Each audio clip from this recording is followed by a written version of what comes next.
Seja bem-vindo, você que está acompanhando aqui conosco essa série, né, sobre o panorama sobre o fim dos tempos. Esse momento aí de pandemia, né, nos levou a esse tema, né? Começamos aqui com a discussão. E aí, são as pragas do Apocalipse, tudo que está passando, e Deus nos deu graça aí com a companhia do nosso amigo, pastor Raimundo Alcântara Menezes, da Igreja Batista Missionária em Ferraz de Vasconcelos. Você que vai pegar só essa edição aqui, eu vou dizer para você que as outras ficaram muito boas, é ou não é, pastor? E o pastor Rai foi amigo de trabalho, né? Eu trabalhei 20 anos no mercado financeiro. Quantos anos o senhor trabalhou, pastor? Ao todo, foi também por volta disso, Elias. Graça e Foi, né? paz, né? Graça e paz, irmãos. Por volta de 20 e poucos anos também.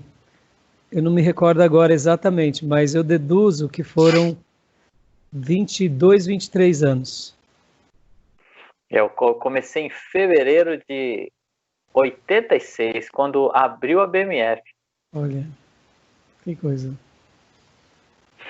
Amém. Então nós estamos aqui com esse tema maravilhoso, ainda mais com esse olhar que o Espírito Santo deu ao nosso pastor aí, o pastor Raimundo, né, que sempre traz abrilhanta, né, trazendo esperança, né, nos colocando realmente no foco, olhando para Cristo, tirando o medo, o receio e mostrando algo maravilhoso. Na nossa primeira edição, pastor, eu quero recapitular aqui uma fala sua que realmente nos impactou, né? O Gênesis retrata ali o homem deixando o Éden, né?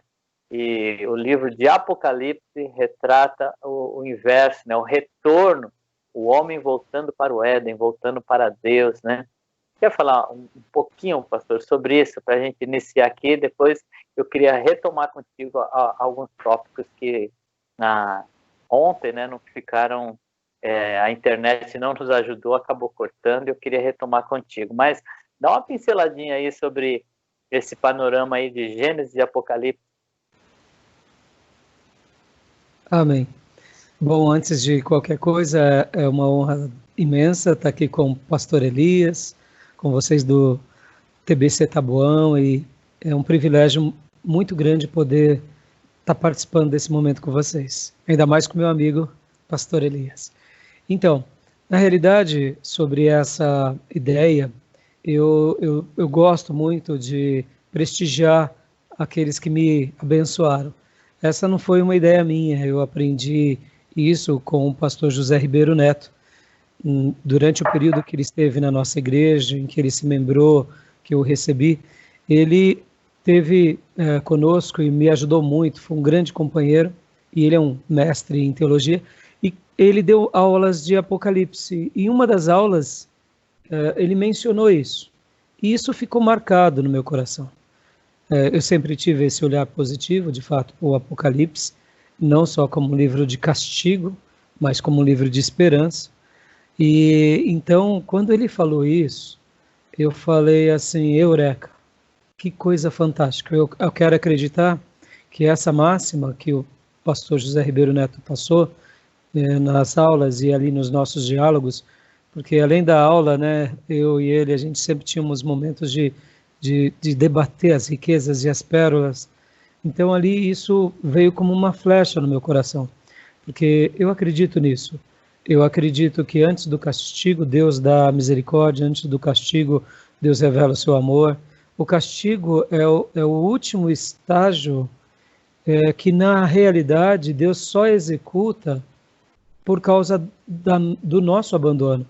Porque, como eu mencionei na nossa primeira reunião, de fato, Deus não cria o inferno para o homem, e sim para o diabo e os seus demônios. O homem vai para o inferno por livre e espontânea vontade e decisão, por negar a obra de Deus. Então o Apocalipse ele é o retorno a tudo aquilo de bom que um dia o homem perdeu, mas que em Jesus foi restaurado, e é o retorno, sendo o retorno como desfecho. olha que interessante, até aproveitando esse ensejo introdutório, quando Jesus morre na cruz, tudo foi consumado. A nossa redenção foi consumada. O corpo nosso, que em breve ressuscitaremos, foi consumado. O domínio do ser humano sobre as trevas em Cristo foi consumado.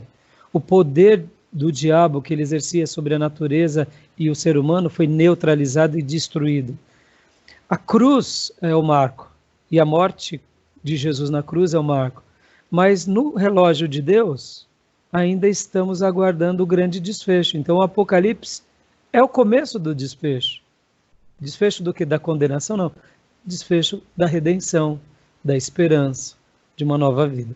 Então, essa máxima que eu aprendi com o Ribeiro, eu quero acreditar que é uma máxima que faz com que a gente tenha um olhar com esperança, como em tudo no Evangelho, olhar com esperança.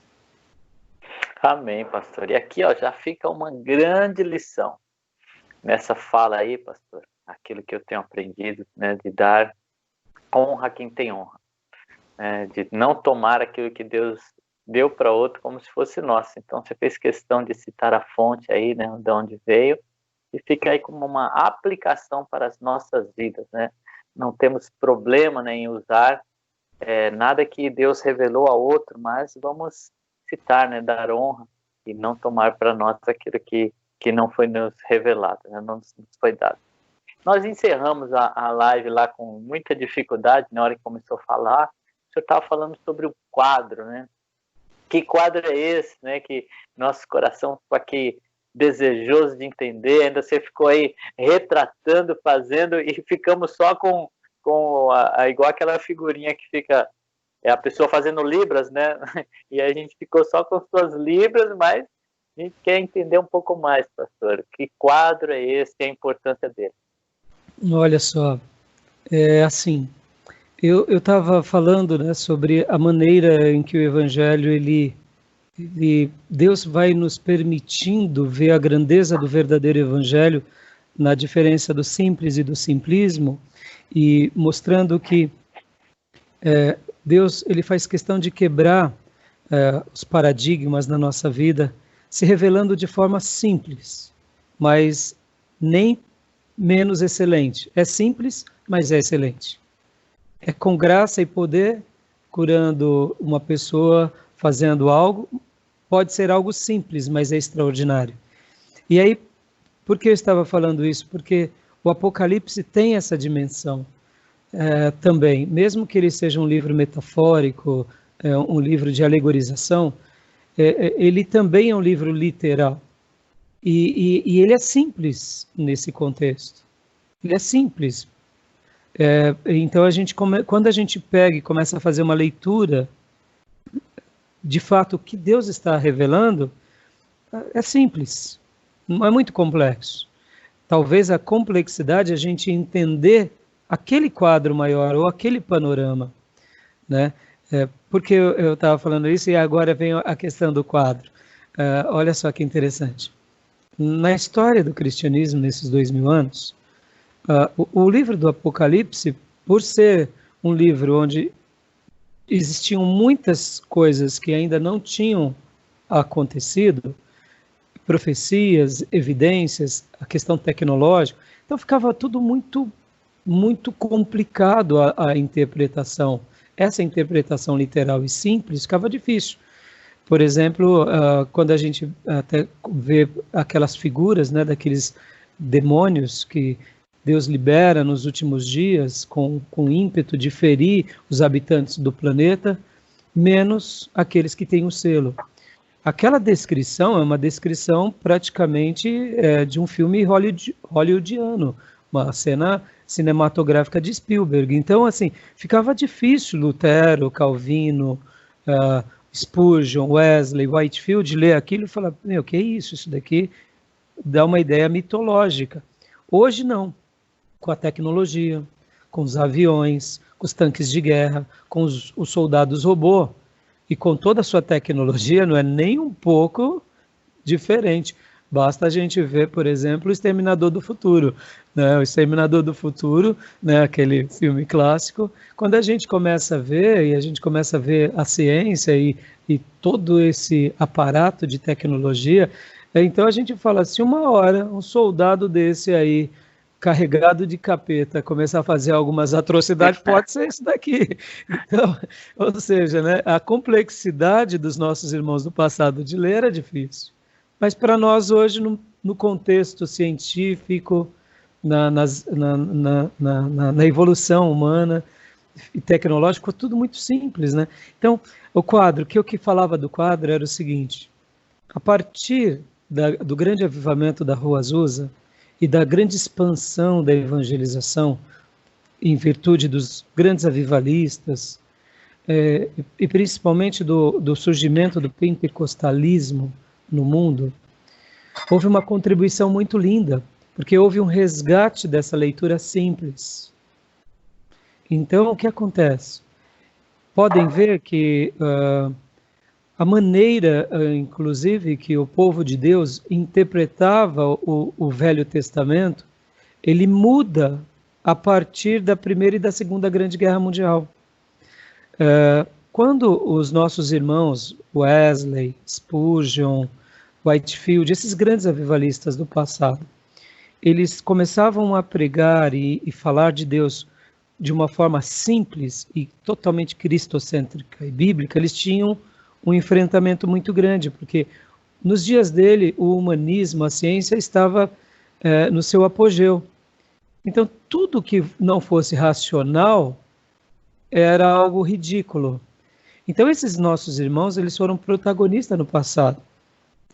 E as igrejas, elas tinham uma mentalidade, muitas vezes, de ver algumas partes da Bíblia como complicadas e complexas, então eles descartavam como alegorização. Então, por exemplo, não tinha esse resgate, mas depois, e talvez seja até um pouco antes, mas a gente nota uma diferença muito grande ali no avivamento da Rua Azusa e depois, com o surgimento da Primeira Guerra e da Segunda Guerra, tantos irmãos, e principalmente esses pensadores, que viam o Velho Testamento de uma forma e os livros de profecias como Apocalipse de outra forma, começaram a ter uma inclinação e começaram a ver que o ser humano ele precisava da Bíblia e de Deus, porque mesmo com todo o seu conhecimento tecnológico, eles estavam se tornando cada dia mais monstros. E a Segunda Guerra foi determinante para isso.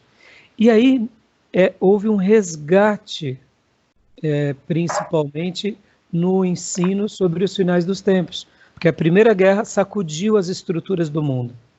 E a Segunda Grande Guerra nasce aonde? No ambiente onde o protestantismo tinha aflorado. Podem ver que Hitler, se tornando o líder, né, da Alemanha, fez com que o próprio cristianismo alemão vivesse dias de muita contradição. Pode ver que ele fez, num primeiro momento, ele foi um revolucionário, foi um estadista e depois se torna um tirano. Mas quem o apoiou? A população. E quem era essa população? Eram tanto os civis quanto os líderes religiosos. E quando tudo isso caiu em si, que eles viram que apoiaram aquele tirano para causar um mal no mundo, logo depois do final da Segunda Grande Guerra, tanto os alemães quanto o resto do mundo notaram o seguinte, que olha, a Primeira Grande Guerra mostrou para a gente que a gente não é nada. E a Segunda Grande Guerra mostrou que tem algo de errado no ser humano mesmo, que o ser humano ele evolui, mas ele não deixa de se tornar um ser primata na sua essência com relação ao pecado, à maldade. Eu me lembro daquele livro O Homem que é Homem, e o autor, ele com muita propriedade, ele fala sobre isso, que o ser humano ele evolui, ele classifica da seguinte forma, ele fala assim, dizer que o ser humano evolui é a mesma coisa de dizer que o canibal continua se alimentando dos seus pratos, que é o ser humano, de garfo e faca. É verdade, né? Então, na realidade, a gente vê que a natureza nossa, ela é pecadora. Hoje a gente somos canibais de garfo e faca. Fazemos atrocidades. E aí houve o resgate. E aí onde entra o quadro. Então, quando eles começaram a ver que Hitler possivelmente era o anticristo, porque foi a figura mais próxima do anticristo, foi Hitler, uma das, né? E então, o que acontece? Os nossos irmãos protestantes, de um modo geral, e principalmente o povo pentecostal, começou a ver na Bíblia essa grandeza das profecias e o cumprimento por meio da ciência, por meio do surgimento de Israel, Estado de Israel, e eles começam a pintar um quadro. Qual é esse quadro? Aí eles criam uma moldura. Nessa moldura, eles põem as cenas. Quais são as cenas? O Estado de Israel. 1948. A reorganização do Estado de Israel. Aí eles põem outras molduras, como, por exemplo, então, a gente está na era dos gentios, ou a época da graça, então o Espírito Santo vai retirar a igreja, e aí, quando ele retira a igreja, aí a igreja se encontra com Cristo nas nuvens, e aí começa, então, a tribulação, que é 3 anos e meio de tribulação e 3 anos e meio de grande tribulação.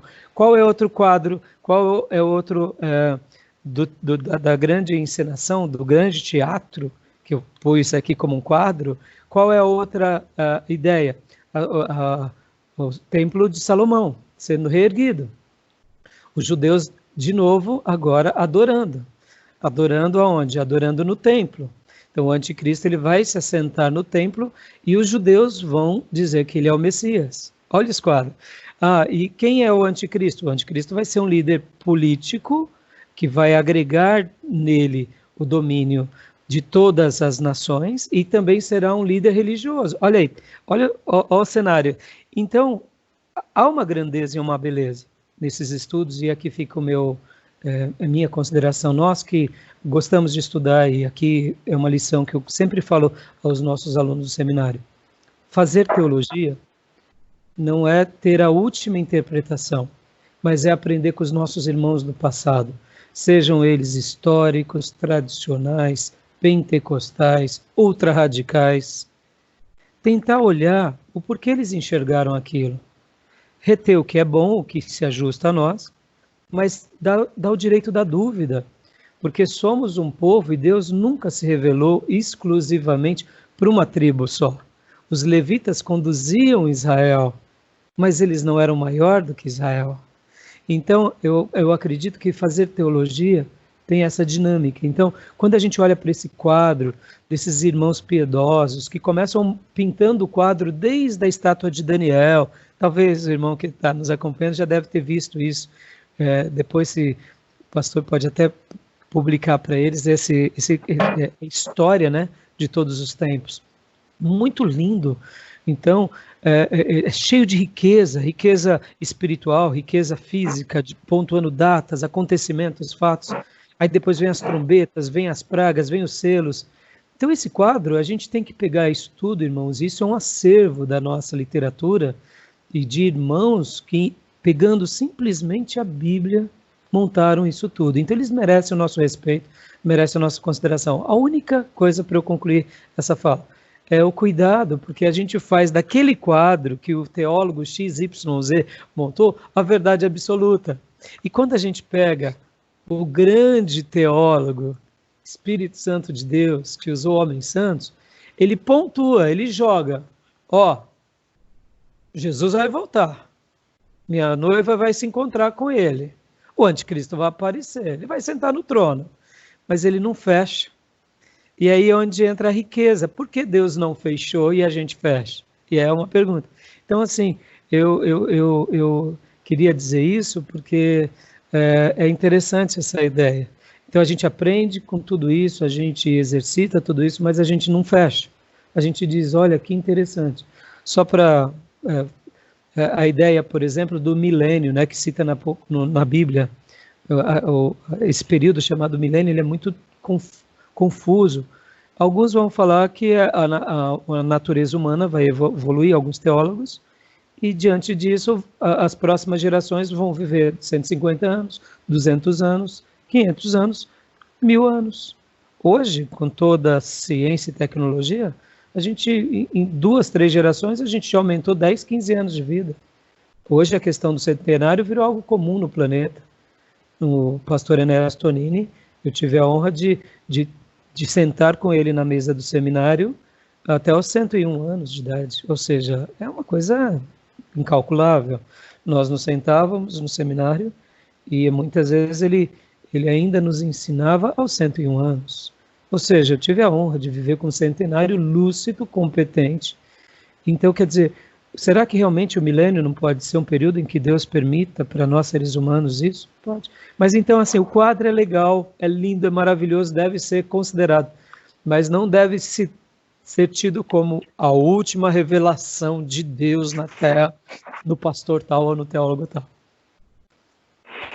Pastor, com esse plano de fundo aí da Segunda Guerra, da Alemanha, eu acho que dá para a gente destacar aqui um pouco do que a gente falou, né, na live passada, sobre a luz, né, brilhando em meio às trevas. E aí a gente vê como Deus é Senhor da igreja, né, o Espírito Santo atuando, que em meio a tudo isso, né, tinha lá os cristãos fiéis, né, que protegeram, salvaram, né, que na história mostra aí muitos casos, né, de alemães que estavam ali sobre o governo de Hitler, sobre esse governo opressor, e quantos, né, ampararam, levaram judeus para fora, outros guardaram em suas propriedades, né, mais uma vez mostrando aí que por maior que seja a calamidade, a situação, a densidade das trevas, haverá sempre espaço para a luz que não pode ser sufocada. Sim. E falando sobre selo, pastor, me veio aqui, né, o texto de 1 Coríntios 10:13, que diz: não sobreveio sobre vocês tentação que não fosse comum aos homens, e Deus é fiel, né, e Ele não permitirá que vocês sejam tentados além do que podem suportar. Mas quando forem tentados, Ele lhes providenciará um escape para que possam escapar. Então, de certa forma, né, a Bíblia fala de diversos selos, o selo do Espírito Santo que está sobre as nossas vidas, mas nesse tempo difícil, né, haverá um selo específico que eu creio que, fundamentados, né, nessa palavra, seria condição para aqueles que viverem nesse momento, né, de grande tribulação suportar. E é interessante a narração do Apocalipse, porque é como se fizesse uma pausa, né? Está lá a voz vindo dando ordem para que os anjos saiam com as taças, tal. Não, para. Primeiro vai lá, sela os meus escolhidos, né? Agora sim, agora você pode ir. Então, esse cuidado de Deus, né, com a igreja fica bem ressaltado. E quando a gente fala desse selo, né, especial que terá no fim aí, é realmente o cuidado de Deus conosco, né, a sua igreja, as suas ovelhas. Sim, né? Você citou bem a lembrança dos nossos irmãos cristãos alemães, inclusive, Elias, Dietrich Bonhoeffer, né? Foi um desses pastores que, um grande teólogo, um grande pensador, e que quando Hitler ele começa as suas perseguições, ele é uma voz profética contra Hitler, né? E, é claro, existiram muitos irmãos que não concordaram, que não compactuaram, e muitos outros pastores, né? A história mostra, né, que Deus sempre separa os seus. Aquela ideia do profeta Elias: Senhor, eu estou sozinho. Não, tem mais 7.000. E essa sua citação sobre esse período, né, dos selados, é muito linda, porque olha que interessante, lá no Apocalipse a gente mencionou na nossa última live sobre os 144.000. Mas os 144.000 estarão sob o cuidado de 2 testemunhas, que também são selados. A gente não pode afirmar, mas a impressão que dá é que é Elias e Moisés. Mas aí a incógnita tá, mas Elias foi arrebatado. Moisés, o corpo, foi levado pelo anjo. Mas será que é Elias e Moisés? Então, não dá para a gente saber. Será que é Elias e Enoque? Opa, 2 arrebatados na história. Pode ser. Então, assim, os mistérios não dá para a gente fechar quem é. Mas a Bíblia fala que serão 2 testemunhas, que possivelmente virão na autoridade e não são desses 2 profetas, na semelhança de João Batista. O que eu acredito? Que não é Elias, que não é Enoque. Eu acredito. Eu gosto de colocar assim, a minha opinião, possível opinião, eu acredito que serão dois filhos de Deus contemporâneos, cheios da graça e do poder, na mesma autoridade que foi João Batista quando começou a fazer o seu trajeto, preparando o caminho para a vinda do Cordeiro. E então, em outras palavras, essas duas testemunhas virão na autoridade, possivelmente na unção de Moisés, e na autoridade na unção de Elias, como João Batista. João Batista não é a reencarnação e nem é o Elias que volta, mas ele é o filho de Zacarias e de Isabel que nasce, sumo sacerdote magnífico, que vai restaurar Israel para a vinda do Messias, vai preparar Israel para o noivo. E é aí onde entra aquele grande avivamento que a gente falou, dessas duas testemunhas, 144 mil, e do povo seguindo esse grande comando. Olha que interessante. E todos eles serão selados. E todo filho de Deus será selado. E o texto que você acaba de ler é magnífico. E aqui eu queria abrir um parênteses, né, sobre isso. Eu tive o prazer e a honra de dar aula lá na sede da Comunidade da Graça pelo Seminário Teológico Batista Nacional Ernesto Nini, que eu lecionei durante muito tempo lá. Então, eu tive a honra de estar lá. Uma classe brilhante, uma igreja singular. Você conhece a história, eu tenho muito amor e respeito por essa igreja e pelos pastores. Enquanto eu estava ali naquela classe, um dia, numa das minhas aulas, eu toquei nesse assunto, sobre a volta de Jesus, etc. e tal.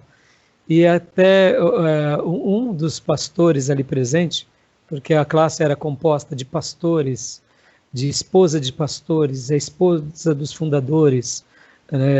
Então, assim, é uma coisa fantástica. Eles ali sentados humildemente para aprender. Foi um momento singular. Eu fui presenteado com aquela turma. Mas aí, voltando. Aí teve um irmão lá, que eu não me recordo quem foi que disse, que fez uma citação que eu jamais me esquecerei. E aquela citação só me fez amar mais ainda essa igreja, esses líderes. Aí um dos meus alunos disse assim: Pastor Rai, Pastor Antunes, né, o irmão deve lembrar, temos o Carlos Alberto de Quadros Bezerras e o Carlos Alberto Antunes. Inclusive, a esposa do Antunes era uma das minhas alunas, uma anciã piedosa, pastora brilhante. E aí alguém comentou numa aula: Pastor Antunes, Pastor Rai, ele fala o seguinte, que ele não vê a hora de saber quem é o anticristo, que ele vai lá e vai meter o dedo na cara e vai falar. E eu fiquei assim, eu falei, uau! Esse homem já era um líder que para mim sempre teve a minha consideração e o meu respeito. E agora eu vejo que ele é um cristão com C maiúsculo e um macho com M maiúsculo e tem café no bule, porque eu nunca tinha ouvido a citação de alguém ter esse ímpeto que se o anticristo aparecer, eu vou contra ele, eu vou ser uma voz contra ele, Ali eu lembro que nas aulas ele entrava, muitas vezes pastor Raimundo, professor Raimundo, paz, ele olhava, ele fiscalizava classe por classe, obreiro por obreiro. Ele é um general do Senhor na terra. E ali eu falei, tipo assim, bato continência, porque olha que fantástico. Aí eu pergunto, né, pastor, para os nossos amados irmãos que estão interagindo conosco. Chegamos já nos dias da tribulação? Não. Mas temos irmãos que são selados hoje? Nessa fala desses alunos ali, citando o pastor Antunes, é a vida de um selado. O selado, ele é selado por Deus o tempo todo. A alma dele é protegida, é guardada. E mesmo que não tenha ainda o anticristo sobre ele, mesmo que não tenha essa figura, né, ao vivo e a cores, o espírito do anticristo está aí, então ele luta contra as trevas e contra tudo que vai contra Deus. Então esse período, né, que o Apocalipse descreve é fantástico. porque é um período em que, de fato, todos os nossos irmãos que estiverem ali naquele momento, eles serão selados para cumprir um propósito. Qual o propósito? Ser luz e sal de Deus na grande última colheita. Aleluia. Glória a Deus. Pastor, diante disso, né, há um comentário, né, que às vezes toma força quando nós olhamos reportagem, né, dos nossos irmãos que se tornam mártires, principalmente nessa época aí, nossos irmãos na África, né, que nós vemos a perseguição, muitos sendo mortos, até queimados, né, que eu não sei porque esses assuntos não vêm na mídia, né, mas a gente recebe vídeos aqui de realmente essa perseguição no Oriente Médio também, né, que nós vemos dos cristãos, e aí aquela fala, né, se fosse no Brasil, o pessoal não ia resistir. Se fosse aqui, eu queria ver. Somos acomodados uma coisa e outra.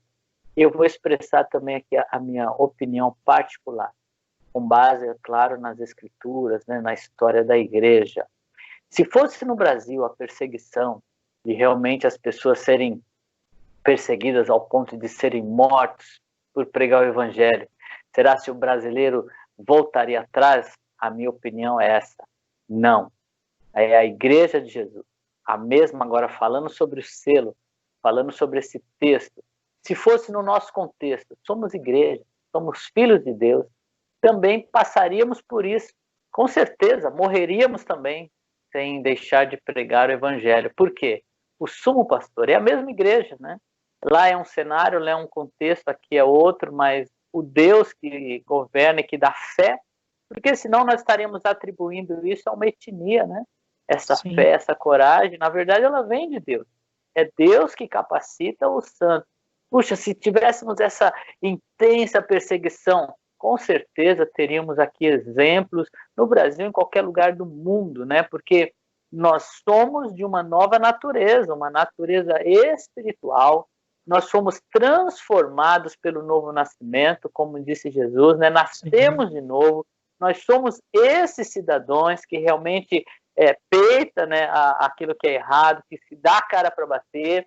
E eu não tenho dúvida que se fosse no nosso país, com certeza estaria aí a igreja de pé, batalhando como foi em toda a história, né? Porque nós recebemos aí o Espírito Santo que nos selou e nos capacitou para qualquer desafio.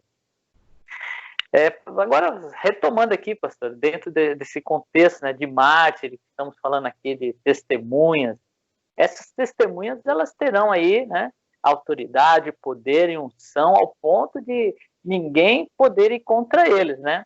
Eu sei que tem um momento aí que abre-se um parênteses e eu queria que você pudesse nos explanar um pouco mais sobre as testemunhas aí, esse papel. Nós temos aqui ainda mais, eu creio que uns 10 minutinhos aqui, né, 10 ou 15 minutos, para a gente pegar todo o nosso tempo aqui e para a gente depois fazer um fechamento. Joia. Eu acredito nisso que você falou também, pastor Elias. Eu acredito que o povo de Deus e a obra de Deus é muito maior do que as nossas crendices e até mesmo as nossas desconfianças, né? Eu sei que a gente não pode fechar os olhos, muitas vezes, para aquilo que a gente vê de errado. Mas, ao mesmo tempo, a obra de Deus e a igreja de Deus, ela sempre vai ser triunfante. Porque é Deus agindo entre nós. E mesmo no colegiado, muitas vezes mais relapso, ali Deus trabalha nos corações. Por isso que a gente nunca pode subjugar, desconsiderar o que Deus faz. Partindo desse pressuposto, a gente tem Martinho Lutero, que era um sacerdote católico. E hoje somos frutos da fé daquele homem com as suas 95 teses.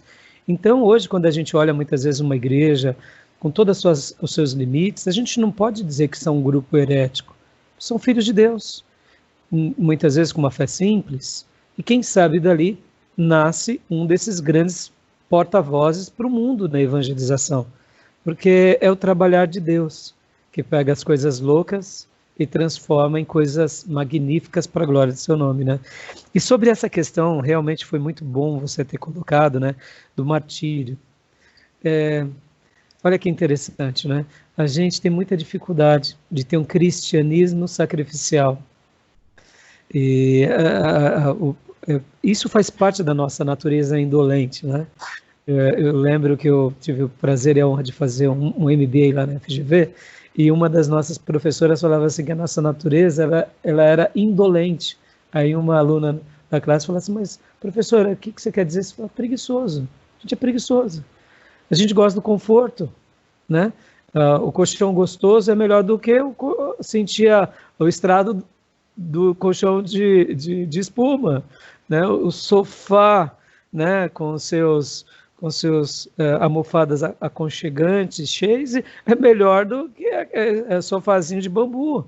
Então, a gente é indolente pela natureza, né? E quando a gente se converte, a gente aplica um pouco disso, porque Deus nos restaura, faz tanta coisa em nós, e a gente quer viver um cristianismo confortável.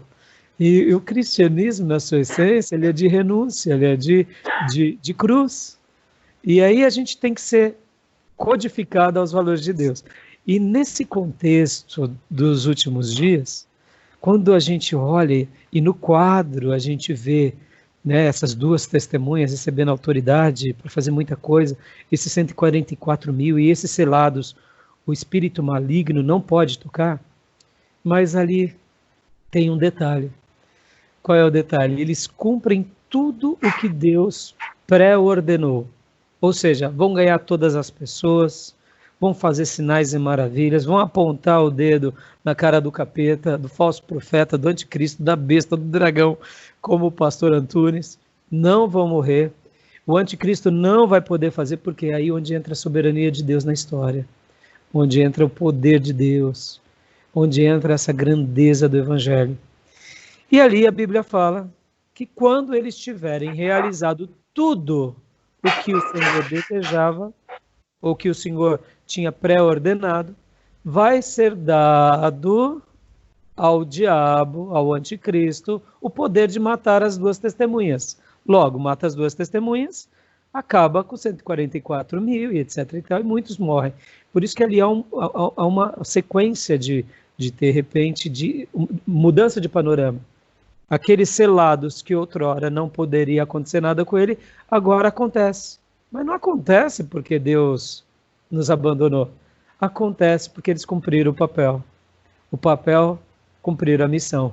Na semelhança de João Batista. Ó, que glória! E é isso que eu queria falar. E eu me lembro que, certa ocasião, enquanto eu dava uma aula no nosso seminário, porque esse é um assunto que a gente tem dificuldade. O martírio, o sofrimento. Será que a gente vai receber essa, abre aspas, punição e castigo de Deus? Fecha aspas. Será que Deus vai permitir que eu sofra, como você lê o texto de 1 Coríntios? Será que eu vou passar por algo? Será que eu resisto? Aí é onde entra a grande questão. O martírio não é punição e nem castigo. O martírio é privilégio. Olha que fantástico. Irmão, e isso eu quero que vocês peguem como sabe, uma palavra do Senhor ao nosso coração. O martírio é um sinal de que fomos eleitos por Deus para sermos um instrumento para a glória do seu nome. Então, quando alguém como Estevão, como o apóstolo Tiago, como João Batista, e como muitos na história da igreja passaram pelo sofrimento e pelo martírio, eles não são alvos da ira de Deus. Eles são alvos da eleição e do amor de Deus. Dizendo, você, meu filho, é tão especial, tem uma fé tão linda. Você é um servo tão precioso. E eu te elejo para que a sua vida seja um incenso agradável à minha narina. E eu vou te dar condição de você viver o cristianismo de cruz e vou te dar a condição de você morrer para minha glória e o teu testemunho vai ser um testemunho de alguém que me ama, que me adora e dedica a sua vida para ser um aroma suave às minhas narinas. Então, Aleluia. esse é o desfecho do Apocalipse. Aí onde entra o pastor Antunes da comunidade, onde entra aquela linha, e aqui eu queria deixar essa dica, irmãos. Eu quero acreditar que a igreja ela é arrebatada, que começa a tribulação. Mas, hipoteticamente, se ela não for arrebatada, irmãos, se a igreja não for arrebatada no começo da tribulação, olha o que o Senhor estará nos dando. O Senhor estará nos dando os últimos 7 anos mais extraordinário da nossa vida, para testemunharmos a grandeza, o amor, Aleluia. o poder e a salvação. Esse momento que a gente está vivendo agora aqui, é um momento único, onde Deus está reconstruindo os nossos papéis na igreja. Pode ver que a pandemia ela veio para reconfigurar os papéis. Agora a igreja está tendo que entender um pouco melhor a questão de papéis, de autoridade, e de discipuladores e de discípulo. A pandemia também gerou em nós, e inclusive em mim, uma nova dimensão de fazer a igreja. Por quê? Porque eram poucos os pastores que foram separados anteriormente para as redes sociais e para as mídias e para a TV. Mas agora, com a pandemia, todas as igrejas entraram nas redes sociais. E como eu aprendi com o nosso querido amigo, pastor Davi Rocha, o Davi, da Visão, que hoje está lá no Sul, ele falou assim, pastor Rai, a internet é o 6º continente. Então eu mesmo, com a minha igreja local, estávamos ali somente dando uma beliscadinha no 6º continente. Aí vem a pandemia, e aí Jesus nos joga no 6º continente. E agora o que está acontecendo, pastor Elias e irmãos? Está acontecendo um fenômeno novo. A igreja, por mais simples que ela seja, por mais simples que sejam os pastores, a sua tecnologia, um simples celular, ou por mais brilhante que ela tenha, TVs e uma transmissão e um som maravilhoso, todas elas entraram nas redes sociais. E a Bíblia diz que aonde chega a igreja de Jesus, as portas do inferno não prevalecem. Agora a igreja entrou nas redes sociais e o inferno está retrocedendo. Em outras palavras, olha o poder de ser um eleito. Aonde ele chega, as portas do inferno se fecham e ele retrocede, porque a igreja avança. Então, esse momento nosso é novo, e o martírio lá, e se a igreja passar pela tribulação, que eu espero que não passe, mas vai ser um momento de glória. E aqueles que se forem separados para serem mártires, serão servos de Deus eleitos, para demonstrar que o amor deles a Deus é maior do que o amor à sua própria vida. Então eles serão como um sacrifício vivo, santo e agradável a Deus, testemunhando a todos que vale a pena seguir a Jesus e que vale a pena ir contra Satanás, o anticristo, e que vale a pena encomendar a sua alma ao Redentor, ao Salvador. Aleluia. Glória a Deus. Pastor, às vezes nós olhamos para a nossa vida com um olhar muito miniminista, né? A gente se foca no nosso problema, na nossa situação, mas quando a gente vai para uma visão macro, né, que como nos revela ali no livro de Jó, nos revela uma visão da eternidade, o que estava acontecendo com Jó. E quando a gente vê que foi o próprio Deus quem chamou a atenção, né, do inimigo, ele que olhou assim, você viu, meu servo Jó? Olha como Deus olhou para aquele homem e falou assim, esse homem está no nível de maturidade, de louvor e adoração, tamanho que eu posso submetê-lo a essa tamanha prova, né, que passou Jó sem recuar, né? Deus realmente ele olha e para Jó e fala assim, vai lá, tira tudo. E tira tudo, gente. Quando a gente pensa aqui, eu acho que a parte mais doída na vida de Jó foram 7 filhos, né? Ele perdeu ali. 10, né, ao todo. Era 7 homens e 3 mulheres, se não me falha a memória. E já pensou? E a dor de uma única vez. A Bíblia fala que nem terminou um de falar um mensageiro, já chegava o outro. E diante disso, olha só que extraordinário. Aquele homem olhar e poder dizer assim, Deus deu, Deus tirou, e louvado seja o nome do Senhor. Então, nesse momento, agora eu quero falar com você que está aí, que passou perdas difíceis. Porque nós sabemos que tem gente que não só perdeu a saúde, perdeu familiares, né? Amigos próximos, perdeu cônjuge, perdeu pais, diante desse cenário.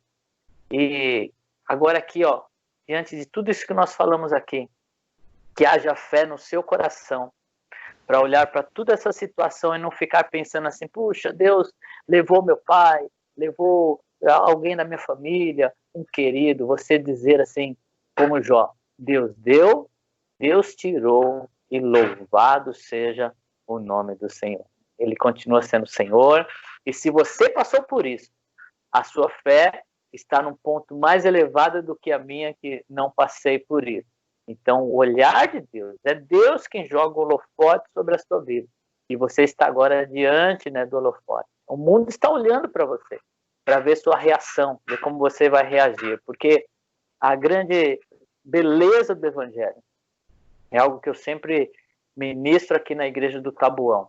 Não é sermos super, né? Olhar assim, poxa, aquela pessoa se converteu, agora ele tem o melhor emprego do mundo, casou com a mulher mais bela do mundo, ele tem o melhor carro, né? Nada de mal lhe acontece. Não, não é isso que impressiona.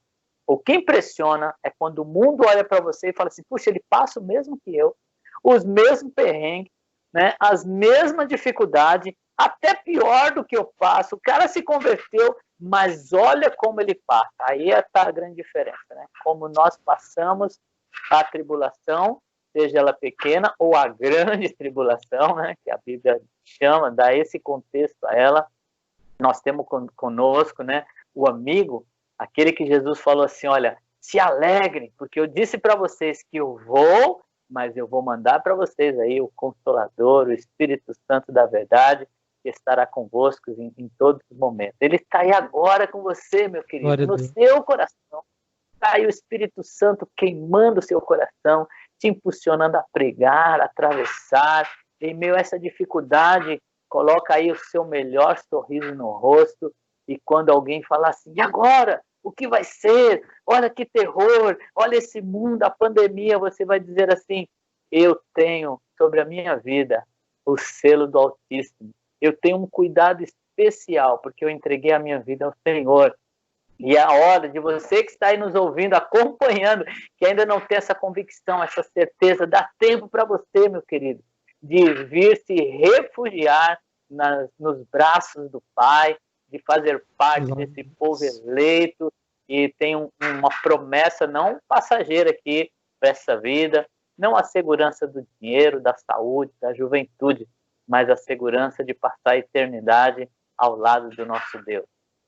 Meu pastor, considerações finais aqui, que o nosso tempo voou, para a gente fechar aqui, já agradecendo a sua participação, que abrilhantou demais, né, esses dias. Esse assunto que eu creio que amedrontava tanto, se tornou leve, suave, com os bons olhos, né, que Deus tem te dado, e a esperança que vem aí diante de tudo isso, né, na certeza de que o Senhor da história continua sendo o Senhor. E nem um minuto, né, ele deixou de ser soberano. Inclusive, o Apocalipse é isso, né? Nós já temos o final escrito, a garantia de que nada sairá dos planos de Deus. Aleluia. Glória a Deus. E como você bem lembrou, né, pastor Elias, o Senhor disse, eu sou o alfa, o ômega, o princípio e o fim. Então, essa certeza de que somos dele, passamos por tudo que os outros passam, mas temos uma resposta diferente e que Deus vai nos ajudar nisso. É claro que com as nossas limitações, muitas vezes, a gente também não pode ter uma cobrança nossa, né, de perfeição. E a gente tem que saber que a gente tem que... uma coisa que eu ensino muito, eu gosto de falar aos alunos e aos membros da nossa igreja local, não espere você ser perfeito. Espere sim você seguir um Senhor perfeito, porque Ele é o teu Redentor. Nós não somos redentores de si, né?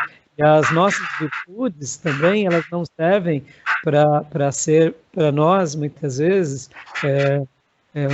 algo que nos enfada, no sentido assim, porque muitas vezes a gente acredita na nossa própria religiosidade, na nossa autojustiça. Isso é um problema, né? Então, como você bem colocou, sobre a gente estar firmado em Deus, ser refugiado em Deus e há tempo. Eu queria dar a última consideração, dizendo assim, queridos irmãos que nos acompanham, o profeta Isaías disse muito bem: buscai o Senhor enquanto se pode achar, invocai-o enquanto está perto. Enquanto ainda te repousa um último fôlego de vida, ainda é possível você ter um encontro com o Senhor. Ainda é possível você entregar a sua alma e dizer: Senhor, escreve o meu nome no livro da vida. Porque a nossa história só se finda quando partirmos. Mas até esse último momento, ainda é o momento da chance de Deus.